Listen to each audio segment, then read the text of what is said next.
హల్లెలూయా. రేపేమి సంభవించునో తెలవదు.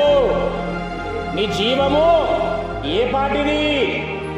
నువ్వు కొంతసేపు కనబడి అంతలోనే మాయం అయిపోయే ఆవిరి వంటి దానవు, నీటి బుడగ లాంటి వాడు. మనకు అన్నీ తెలుసు, కాని గుడికి రాదు, కాని దేవుడితో ఉండదు, కాని దేవుడి మాట వినం. నాకేది నచ్చితే చెప్పాలా అదే చేస్తా. మళ్ళా ఎవరైనా చెప్పేటోళ్ళు ఉంటే నాకు ఎవరేమి చెప్పొద్దు. రాకడ దగ్గరలో ఉంది. జరుగుతున్నటువంటి సంఘటనలను, వింటున్నటువంటి వార్తలన్నీ కూడా అవే రాకడకు సూచనలు. వాళ్ళ కోసం ప్రార్థన చేస్తూ, నీ కోసం నువ్వు ప్రార్థన చేసుకుంటూ, నీ కుటుంబాన్ని కోసం ప్రార్థన చేస్తూ, సంఘం కోసం, సమాజం కోసం ప్రార్థన చేస్తూ ఉందాం. ప్రార్థన చేస్తూ చద్దాం. హల్లెలూయా. నువ్వు సంపాదించుకున్నవన్నీ రేపు ఎవరివి అవుతాయి? సముద్రంలో చేపలుంటాయి, అవునా? వినండి బాగా. ఆ చేపను పట్టుకొని వండుకొని తింటే చప్పగా ఉంటుంది. ఎట్లుంటుంది చేప? చప్పగా ఉంటుంది.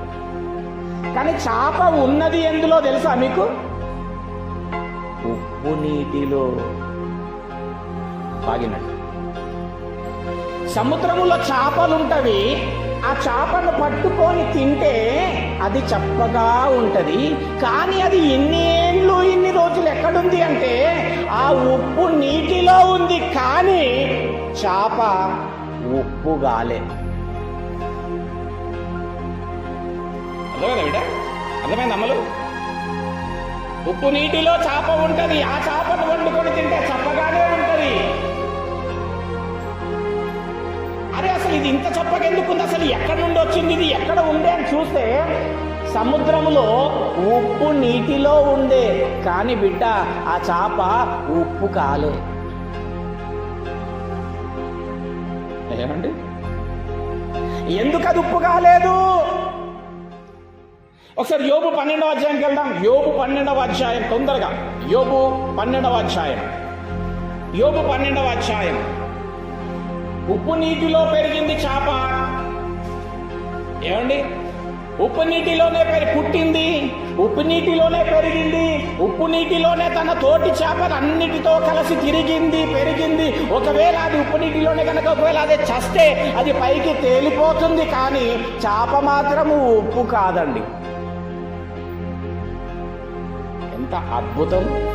ఎప్పుడైనా ఆలోచించినారా? ఉప్పు నీటిలో ఉన్న చేప ఎందుకు ఉప్పు కాలేదు? ఇది 12వ అధ్యాయం, యోబు 12వ అధ్యాయం 8వ వచనం. అమ్మా, భూమిని గూర్చి ధ్యానించిన ఎడల, ఆలోచిస్తే గనక అది నీకు బోధించును. సముద్రములో ఉన్న చేపలను నీకు దాన్ని వివరించును. వీటన్నిటినీ యోచించిన ఎడల ఏమి వివరించును? సముద్రములో ఉన్న చేపలంట మనకంట వివరిస్తాయంట.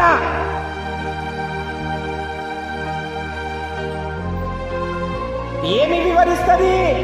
చేప ఎందుకు ఉప్పు కాలేదు. హల్లెలూయా. ఏమంటే ఎంత బాగుందండి అసలు వింటుంటే. అది నిజమే కదా. ఉప్పు సముద్రంలో ఉంది, అందులోనే పుట్టింది, అందులోనే పెరిగింది, దాని తోటి వాడితో తిరిగింది, కలిసిమెలిసి అన్నిటితోనే ఉన్నది. కానీ అందులో ఉన్న ఆ ఉప్పు మాత్రం దానికి పట్టనివ్వలేదు.